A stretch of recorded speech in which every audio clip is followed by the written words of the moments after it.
At Thanksgiving this year, the moment I stepped into my sister Melissa's grand living room, something felt different.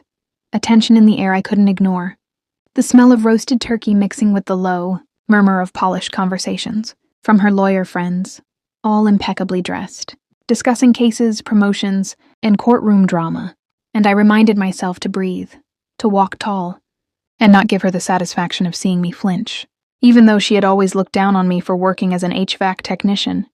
A career I was proud of because it kept families warm in the harsh winter and cool in the sweltering summer. Yet to Melissa, it was proof that I somehow fell behind, and she had always thrived on being the center of attention, using holidays as stages to showcase her perfect life, her perfect career, and her carefully curated friends, who would nod in approval while sneering at anyone who didn't fit her definition of success. So when she noticed me in the room, she couldn't resist, forcing a tight smile that didn't reach her eyes and announcing loudly, "Oh, look!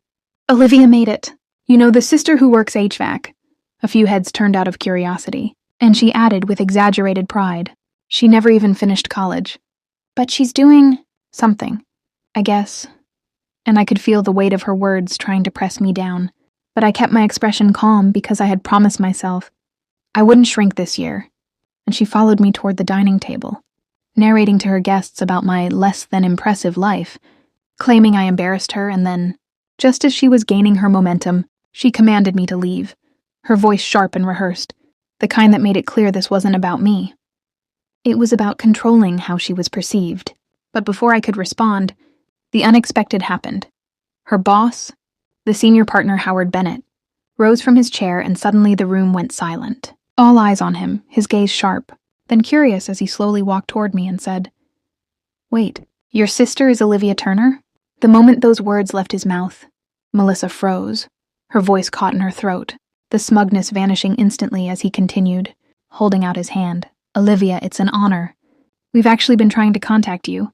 And I blinked, caught off guard, unsure what he meant, until he explained that he had read the emergency service report from my company when we fixed the HVAC system at his downtown branch last month during the heat wave, that my team, under my supervision, had restored full functionality in under 4 hours, saving them hundreds of thousands of dollars in potential losses. And now he wanted to offer me a full facilities contract across multiple offices because of my skill, dedication, and efficiency. And Melissa, who had spent the last few minutes attempting to humiliate me in front of her esteemed friends, staggered back, her jaw dropping, unable to process the irony of the situation.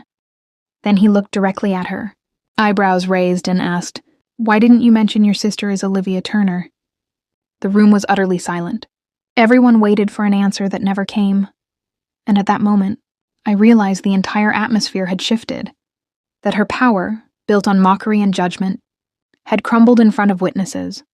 And I finally spoke, not with anger, but with calm authority, saying, "Melissa has her story, and I have mine.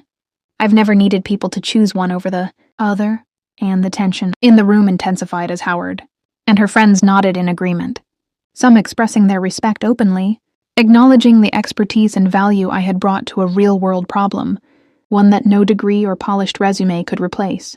And Melissa, once so loud and controlling, shrank back into her chair, realizing she had underestimated the worth of someone she had tried to diminish for so long. And in that instant, the hook tightened for everyone present, because what they saw was not just a career triumph, but a lifelong lesson. You cannot define someone else's value based on your insecurities.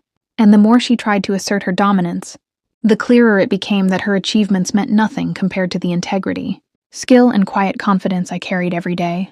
And as Howard shook my hand and reiterated his admiration, his firm's doors opening wide for my professional talents, I felt a surge of liberation, a validation that years of hard work and dedication, often overlooked and belittled, finally received the recognition it deserved. And I spoke again, turning slightly to the room and including everyone who witnessed this, saying, "Never let anyone make you feel lesser for following your path. Protect your milestones. Protect your peace. Never let someone else decide your worth."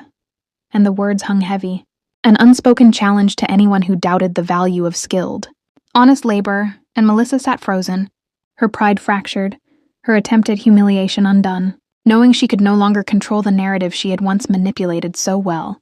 And as the dinner continued, people came up to me with newfound respect, shaking my hand, asking questions about my work, expressing genuine curiosity and admiration, while she remained silent, caught between embarrassment and realization. And as I stepped outside into the crisp November air, the feeling of freedom washed over me, a liberation born not from revenge but from living authentically, from proving without arrogance that success isn't always defined by degrees or office titles. And in that quiet, cold evening I smiled, knowing that Melissa had finally seen the truth she had tried so hard to suppress. That my life, my skills, and my choices carried value beyond her ability to measure, and that the ultimate revenge wasn't a shout, a fight, or an argument. It was the undeniable recognition of my worth, standing tall while her assumptions crumbled. And for anyone watching this story, take this to heart. Never shrink to make others feel comfortable. Never let someone else write your narrative, and always stand firm in the value of your own path, because when the truth comes out, it has a way of speaking louder than any insult, mockery, or judgment could ever hope to.